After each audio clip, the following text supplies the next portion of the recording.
എല്ലാവരും ചായ കുടിച്ചു കഴിഞ്ഞില്ലേ? വന്നേ, നമുക്ക് നോക്കാം. ഇപ്പൊ മൈത്രേന്റെ ഇന്റർവ്യൂല് ഞാൻ കേട്ടിട്ടുള്ള ഒരു കാര്യമാണ്, എന്താന്ന് വെച്ചാൽ തുറന്നു പറ, അവരുടെ സസ്പെൻസ് ഇടാതെ. മാറ് കാണാനാണ് ലോക്കറ്റ് ഇടുന്നത് എന്നുള്ള രീതിയിൽ പറഞ്ഞിട്ടുണ്ടായിരുന്നു. എന്റെ ഭയ ഞാനൊന്നും പറഞ്ഞിട്ടില്ല. ഇപ്പൊ ഈ മാറ് കാണിക്കുന്ന പറയുമ്പോ ഒരു ആകർഷണം മാറ് കാണിക്കാനുള്ളതാണ്, അങ്ങനെ പറഞ്ഞു കൊടുക്കണ നമ്മളെ നല്ല അതിനാണ് മാറുണ്ടാകുന്നത്. കൊതിപ്പിക്കല്ലേ ഭഗവാനെ. കുട്ടിയായിരിക്കുമ്പോ മാറുണ്ടോ? ഇല്ല. തയ്യാറാകുന്നതിന് കാണിക്കുന്നതിനാണ് മാറുണ്ടാകുന്നത്. പണ്ഡിതനാണെന്ന് തോന്നുന്നു, അർത്ഥം പറഞ്ഞൊന്നും കേട്ടില്ലേ? അത്രേ, അതുകൊണ്ടാണ് അത് അതുവരെ അത് ലൈംഗിക വസ്തു അല്ല, കാണാനാണ് മാറ്. കണ്ട കേട്ടാ, അത് ഭംഗിപ്പെടുത്തുന്നതിനാണ് നമ്മൾ ഇത് ഇടുന്നത്. ഞാൻ പറഞ്ഞപ്പോ നിങ്ങൾ വിശ്വസിച്ചില്ലല്ല. വിവരവും വിദ്യാഭ്യാസം ഉള്ളവർ പറഞ്ഞത് മനസ്സിലാക്കണം. എപ്പോഴും കണ്ടുകൊണ്ടിരിക്കുമ്പം അതിന് സവിശേഷത തോന്നത്തില്ല. എന്തൊരു ബുദ്ധിയാണ് നിനക്ക്. ഒരുക്കുന്നതിനാണ് നമ്മൾ ബ്രാ ഇടുന്നത്, ബ്ലൗസ് ഇടുന്നത്, ഉടുപ്പിടുന്നത്.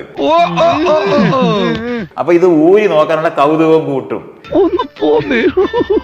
മറ്റുള്ളവർക്ക് കാണാൻ കൗതുകം കൂട്ടാനാണ് വസ്ത്രം ഇടുന്നത്. ഞാൻ അത്രയും കടന്ന് ചിന്തിച്ചില്ല. ചിന്തിക്കണം. എന്താണ്, വസ്ത്രം ഊരുമ്പോ എല്ലാരും നഗ്നരായിരിക്കുകയാണെന്നുണ്ടെങ്കിൽ നഗ്നത അനുഭവിക്കത്തില്ല. കറക്റ്റ് ആണല്ലേ? കറക്റ്റാ, പക്ഷെ ഞാൻ പുറത്തുണ്ടാവും. വസ്ത്രം മുഴുവനല്ല, മറച്ചു വെക്കാനല്ല, കൂടുതൽ താല്പര്യം ഉണർത്താനാണ്. എന്താണ് ബുദ്ധി ഈ തല വെളി കാണിച്ച് അടക്കല്ലേ പണ്ടാരെ.